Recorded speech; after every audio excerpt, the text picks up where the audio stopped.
को जो prelims exam होने वाले हैं उसको स्थगित करने के विषय में भी सरकार ने मन बनाया था। सरकार के डीओपीटी ने एक चिट्ठी लिखी थी यूपीएससी को, यूपीएससी ने उसे स्वीकार नहीं किया। यूपीएससी ने यह लिखा कि क्यों नहीं ये स्थगित हो सकता है। क्या सरकार ने कोई बाध्यता बनाई? बिल्कुल नहीं, सरकार ने कोई बाध्यता नहीं बनाई। सरकार ने सभी पक्षों को सुना, उसके पश्चात उन्होंने सदन के पटल में जो हमारे डेमोक्रेसी का रूल है, क्वेश्चन के आंसर में अपने ओपिनियन को रखा है। ये ओपिनियन सरकार के ओपिनियन के रूप में यूपीएससी को जाएगी। और जब ये ओपिनियन गठित हुआ तो मैं बता दूं, 2 यूपीएससी के सदस्य भी मौजूद थे। स्वाभाविक रूप से ये एक सबके रजामंदी से बनाई हुई। चलिए हम इस संवैधानिक सवाल को आगे बढ़ाते हैं। आप ये कह रहे हैं, आप हमारी बात को मान रहे हैं, लेकिन क्या संवैधानिक संस्था होने के नाते, जिसको बार बार हम कह रहे हैं कि यूपीएससी एक ऑटोनॉमस बॉडी है और जिस तरह से यूपीएससी ने फैसला लिया उस पर आज भी कायम है, अगर सरकार के इस जवाब को भी, पार्लियामेंट के जवाब को भी देखें तो उससे यही लगता है कि यूपीएससी ने जो सीसेट का स्टैंड लिया उस पर आज भी कायम है,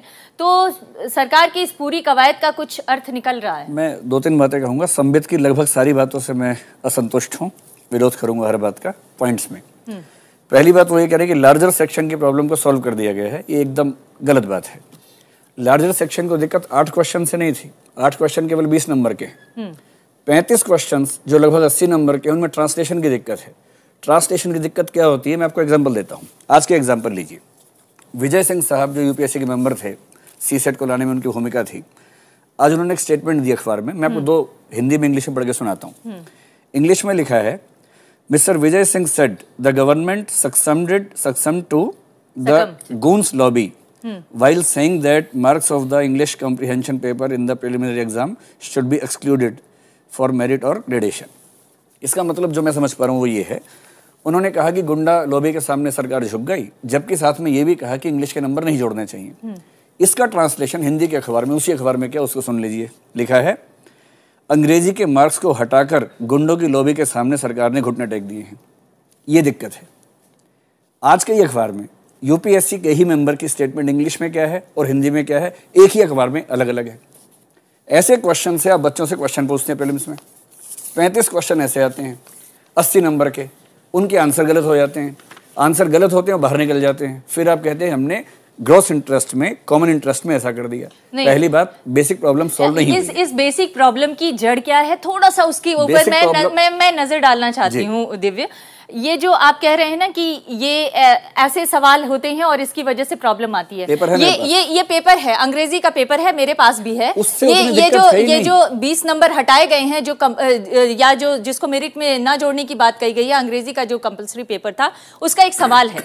ये सवाल को अगर मैं पढ़ दूं तो अंदाजा लग जाएगा लोगों को कि दरअसल किस स्टैंडर्ड के सवाल पूछे जा रहे हैं और क्यों नहीं आपके छात्र। उससे पहले एक बात को समझ लीजिए, इसके स्टैंडर्ड से कोई दिक्कत नहीं है। हाँ। ये 10वीं क्लास के सवाल हैं, आसान सवाल है, इससे कोई दिक्कत नहीं। ये 10वीं से भी कम, चलिए मान लिया। हाँ। मेन एग्जाम में 300 नंबर का इंग्लिश का पेपर हमेशा से होता है, क्वालिफाइंग है। हाँ। जब वो होता ही है तो उसमें दिक्कत क्या थी, इसकी क्या जरूरत थी?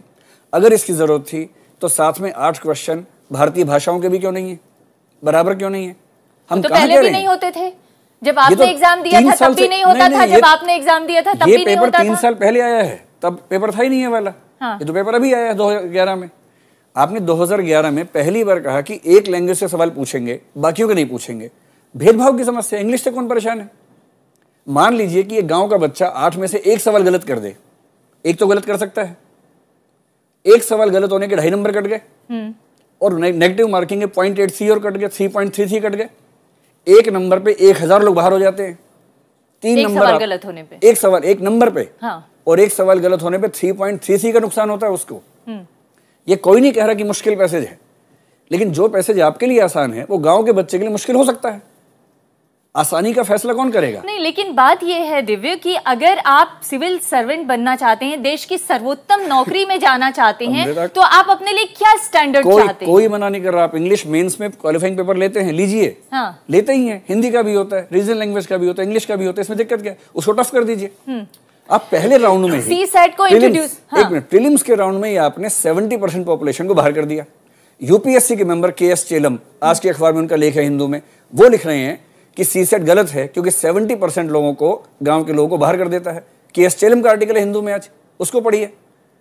इससे भी संतोष ना मिले। नहीं, सवाल ये है कि आपको अगर लड़ाई लड़नी है तो आप उस व्यवस्था के खिलाफ लड़ाई लड़िए जिस व्यवस्था ने हिंदी मीडियम की पढ़ाई को इतना कमजोर कर दिया कि एक वक्त में हिंदी मीडियम से पढ़ के टॉप करने वाले IAS ऑफिसर आज की स्थिति में वो कह रहे हैं, वो खुद मान रहे हैं कि आज हिंदी मीडियम का बच्चा इसको क्वालिफाई नहीं कर सकता क्योंकि उसकी पढ़ाई का स्टैंडर्ड ही वो नहीं है। पढ़ाई का स्टैंडर्ड खराब करने की लेकिन बावजूद इसके आप लोगों ने इसको इंट्रोड्यूस क्यों किया, मुझे ये बताइए। क्योंकि आज जिस तरह से हजारों लाखों बच्चे इसका विरोध कर रहे हैं, एक तरह से राजनीतिक मुद्दा बन चुका है ये। आप या तमाम आप जैसे UPSC को समर्थन देने वाले लोग फिर भी ये मान रहे हैं कि ये CSAT का पैटर्न बिल्कुल ठीक है और हमारे देश के सिविल सेवा में आने वाले लोगों को इसको क्वालिफाई करना जरूरी है। मैं हिंदी भाषी